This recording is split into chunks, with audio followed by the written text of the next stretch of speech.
Authoritarian figures don't typically respond well to armed mutinies. The entire world is watching to see what Vladimir Putin does next after the largest threat ever during his 23 years in power. Joining me now, Sarah Kendzior, scholar on authoritarian states and author of They Knew: How a Culture of Conspiracy Keeps America Complacent and Hiding in Plain Sight. Sarah, welcome back to the Sunday Show. You write in Hiding in Plain Sight, quote, "In the eyes of autocrats and plutocrats, the future is not a right, but a commodity." Do you think Putin feels that way? Yes, absolutely. Russia has been a mafia state under Putin, and this is part of a growing pattern of mafia states around the world. The modern autocracy, I think, is different from predecessors in that it's transnational. It has no regard for its own people. It sees states basically as land masses to mine for resources. And, with Putin, you do see this kind of old school murderous imperialist regime in terms of his actions towards Ukraine. But generally speaking, this is a mafia death cult kind of mentality in which he doesn't care about the suffering of Russians. He doesn't care about the stability of Russia. It's more a matter of, the mafia surrounding him, these oligarchs and their various masters and clients. So then, will this make Putin weaker in the eyes of this mafia cult around him that you talk about? I think so, but these dynamics are very complicated, and this one in particular, the relationship between Putin and Prigozhin, it's very difficult to understand.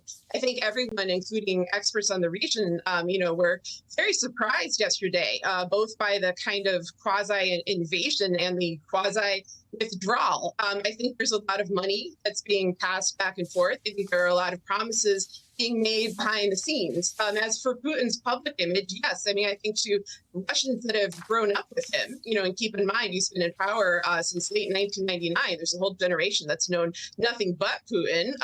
This probably came as a surprise. The problem, of course, when you're dealing with an authoritarian regime is that often, public perception of weakness or even public hatred for the ruler does not matter when people don't have the right to vote. They don't have the right to speak.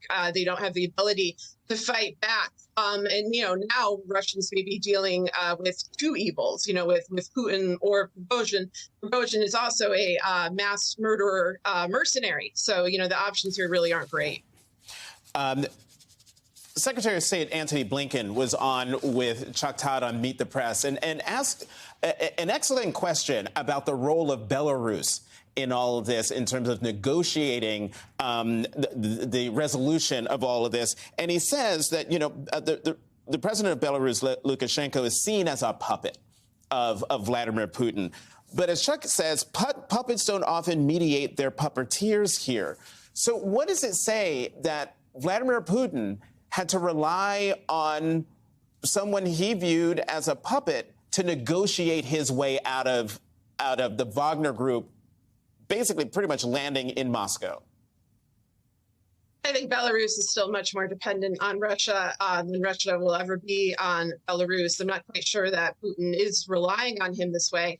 He's playing a role in this public spectacle, and how much of that spectacle is staged is really difficult to say. These are professional propagandists and chronic liars. Like, you cannot trust the word of Putin, Prigozhin, anybody involved in this conflict, including Belarusian officials who have been behaving, as client state actors for a long time. So, basically, I think there's just a lot that we don't know. And honestly, I don't trust the folks who claim to know what's going on at this juncture in time. I think hopefully, we'll see what's to come over the next few days and, have a little more illumination on this topic. Right. And so to that point, Sarah, what are you going to be watching for in the next few days in terms of Putin's hold on power or even the Russian people's reaction to what just happened?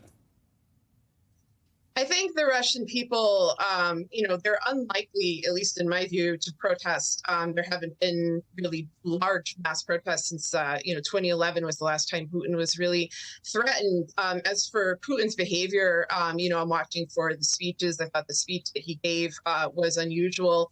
Mostly, I'm just watching how this mercenary network operates. And also, I think it's important to look at other countries and their leaders and how they respond to this conflict, in particular, India, China, Israel, Saudi Arabia. This is a transnational network featuring oligarchs, mafiosos, arms traders, people from around the world have a stake in this situation. And I think we may gain some insight as to what Putin's objectives are, as to what, the Wagner Group's objectives are, by watching how those outside actors with a financial stake in this react. One more question for you, Sarah, real quickly. In his fiery speech to the nation yesterday, Russian President Vladimir Putin did not mention the West at all in terms of casting blame. Is that surprising to you? Yes, I mean, it's unusual for him. Usually doesn't pass up an opportunity for that.